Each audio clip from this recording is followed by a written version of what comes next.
Hey, welcome to the Event Answer Studio. Today I want to show you how to put together this tabletop balloon arch. This is a great way to accentuate a table if you don't have a way to put up a backdrop. So follow along and I'll show you how to make this. To span my 6-foot table, I'm using 27 white and blush 11-inch balloons and 24 5-inch balloons in both white and blush.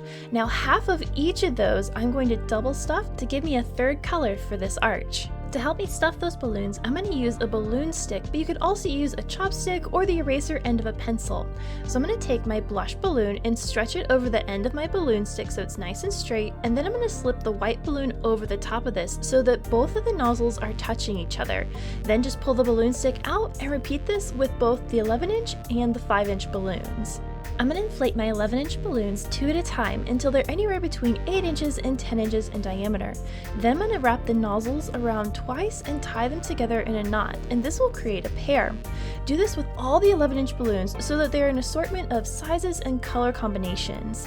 Then I'm going to tie 4 of those pairs together into a set. So overlap 2 pairs so that the nozzles touch right in the center and twist 1 balloon from each pair around each other, securing them into a quad. Now to this quad, I'm going to add another pair by sliding it in until the nozzles of the pair touch the nozzles of the quad, and then bring the 2 balloons of that pair all the way around so that they're touching each other and twist them around one another. Do this one more time with your 4th pair so that all the nozzles touch, and twist those 2 balloons around each other.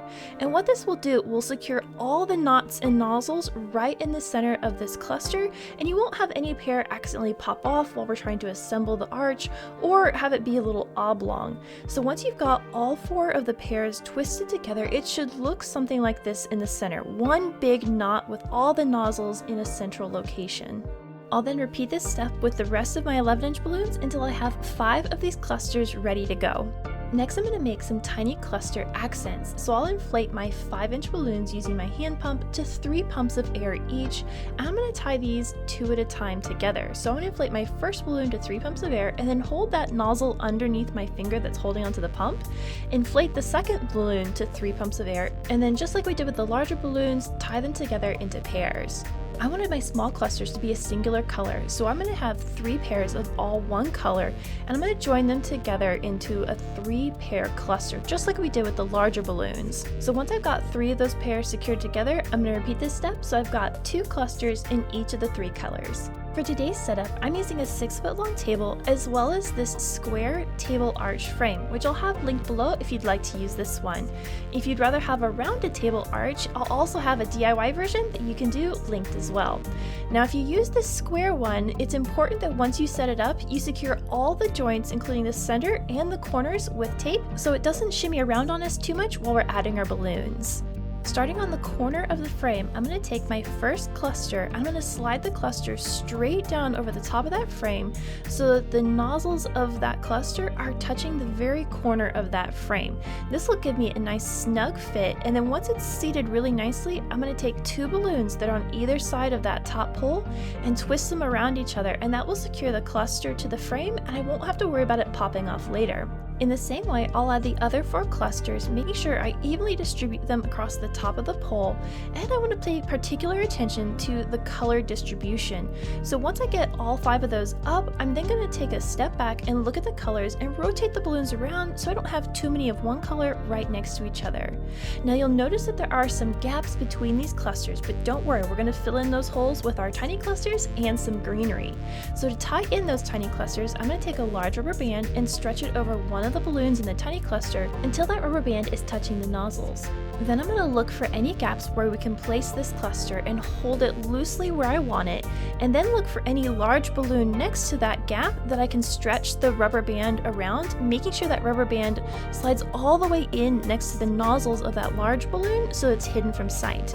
Then it's a matter of just playing around with the placement of the large balloons and the balloons in the tiny cluster until you're happy with its placement. So I'm going to go ahead and place all 6 of my tiny balloon clusters, some of them now, some of them after the greenery, so that my balloon garland is nice and full. Now we can accent the balloons with some greenery, and I'm using an assortment of airy foliage types, and these are all wire-based that are coated in plastic. But occasionally, that wire can poke out the end, and we don't want to accidentally pop any balloons. So if I've got wires that are poking out, I just cover them with a little bit of tape before inserting them into the garland. Now to help these stay in place, I'm going to bend the stem of these greenery pieces so that they're a hook. I'm going to hook that either right over the central pole or around some of the balloon nozzles. So I've got these really long drapey pieces that I'm going to put down the side poles. So I'm going to slip it around the corner and then squeeze it between the balloons so it looks like it's coming out of the balloons and draping down over those side poles. I'm going to do that on the other side as well, and then start scattering around an assortment of greenery types in between all of my balloons. Unless you're going for an asymmetrical look, the important thing when adding your greenery is to evenly distribute it across the entire garland. So put a couple pieces up, take a step back, look at it, assess whether it's evenly weighted, and then decide to add more or move them around. Accenting with greenery not only gives us another color in our arrangement, but it also gives us volume and texture, all of which makes our arrangement much more interesting to look at. If you're planning a party, a tabletop arch is a beautiful way to accentuate a table where maybe you can't set up a full backdrop. If you enjoyed this project, check out this video next. And until the next time, remember, stay creative everybody. Bye!